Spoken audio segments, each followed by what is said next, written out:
because there's got to be a lot of people who can relate to this. Anybody who's a business builder or somebody that considers themselves an ambitious professional would understand and probably take pride or understand that maybe there's room for improvement on being organized with their day, making sure that they're running their day instead of the day running them.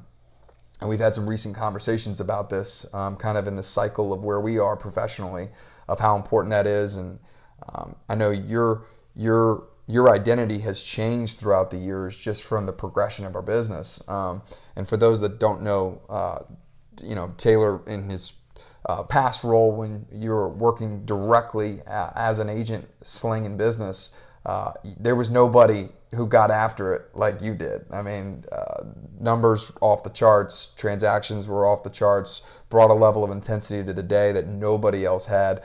There was just this sense of, if you're going to be in Taylor's space, you're going to get after it. And there's not going to be, even to the point where people would joke around and you'd turn around and say, if you want to go joke around, you can go in the other room. We're here to write business. I mean, I loved it. I mean, there's a level of intensity. You bring that to your role now. But there was just this different gear, but a lot of it, was you stepped in that role and it was busy all day, right?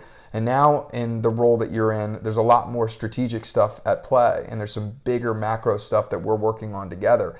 And can you kind of talk me through kind of that progression and maybe some things that have come up that you wanted to get maybe better at, and what you've done to kind of put yourself in a position to win? Yeah, it's such a relevant topic right now for me personally, and I feel like that evolution and progression that you shared, as somebody who aspires to be a leader and as a business owner, just the thought of replacing yourself has been at times very challenging, because it's almost like you start in a service role, you get good at that, and then now you move into a sales role, and I'm sure a lot of people can relate to this. Yeah. Then you're effective in a sales role, and you get really, really good at that. And then, there's a marketing aspect that you take on responsibility. For me, once I felt like I was effective there, we had another need that opened up that was on the commercial small business side of our business, that I was able to jump in and learn and ultimately train what was to be my replacement in the small business commercial side of our business. Yeah. And then once I felt like I got effective at that, and started to sell small business on the commercial side, we had an acquisition that led me back into personal lines, which ultimately was more into the HR culture, and led me into a different market. So over the last couple of years, really since, I would say 2015, 2016, and so on and so on, it's been that constant reinventing of how you are effective in different roles. And I think initially it was more task related, just being really efficient. And now it's efficiency versus being really effective is the number one word I would use.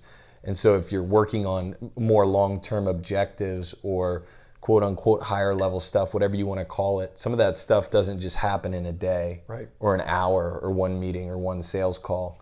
And it's not as simple as, do these 5 activities during the day and you win. It's more of make sure that these 5 balls move forward in the next 30 to 60 days, and ultimately owning the results that come among that. Right. And so you've helped me a lot with that, just from labeling your calendar and building every week with intention, and taking every part of your role, anything down from leadership, culture, marketing, executive, and then there's carrier partner relationships, and making sure that some of this stuff that takes a little bit longer, or quote unquote as a longer sales cycle, if you will, that it's being able to chunk down the big picture into daily activities, and then hold yourself accountable at the end of the week. So I actually lately, and I've only been doing this for a few weeks now, there's a part in my planner where I'll grade myself at the end of the week. Oh, wow. Just from 1 to 10, just as a gauge. And I tend to give myself 6s a lot. So that's what's interesting. But it just, you look back on what you highlighted, what you didn't, what you accomplished, what needs to move into next week. And I think just from a higher level, that's really helped me, and really the transition I've made personally in my own, how I approach the days, weeks, and months. That's awesome, man. Well, that's why I asked that, because you're always just very gracious, humble, and tell it how it is. Because if I'm a sales professional or I'm in junior management and I aspire to progress and ultimately to have a bigger impact in leadership, there's different skill sets that are required. And it can be defeating to have your value come from your daily output quantitatively, right? And I know we've talked about that from being in a production standpoint. It's a scoreboard. It's very simple. It's very easy to quantify your value. But how you effectively influence and how you effectively communicate and how you can mold culture and how you can create an environment where people feel empowered, those stuff are very difficult to quantify. And how do you break that down into a process-driven way where it makes you an effective leader, an effective person, to where you actually are able to feel that you're moving the ball forward? And I think that is a whole other side of business building that I think many people get into a situation where they don't know where it's no man's land, right? So I think that's very cool. I love, and you've been very good about this, about taking those objectives, chunking them down into specific activities that need to get done, and then feeling good that if you've got the activity done, the result will take care of it for itself. And that's no different than it is if you're a sales professional. Instead of worried about the close, you're just going to be more focused on the top end of the funnel of making dials and building relationships and just asking the appropriate way, and the results will take care of itself. But doing it in a way that maybe at the end of the day you don't get to see a quantitative number on the board, I think is a cool, unique shift that I've seen from you, and I just appreciate your candor of being transparent about that. Yeah, and I think where it comes from, because I've had a lot of time to think about why there's such a desire to quantify.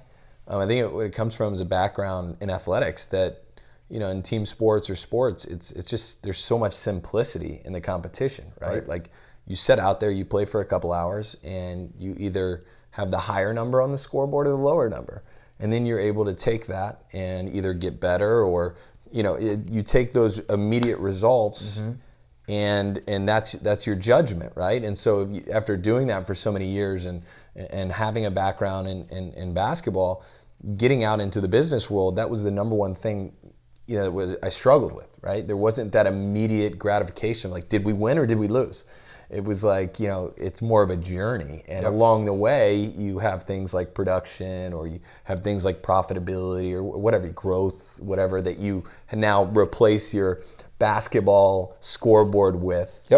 And then ultimately, as you evolve, and it even goes more big picture, that evolves too. So I think that is rooted, for anybody that has an athletics background.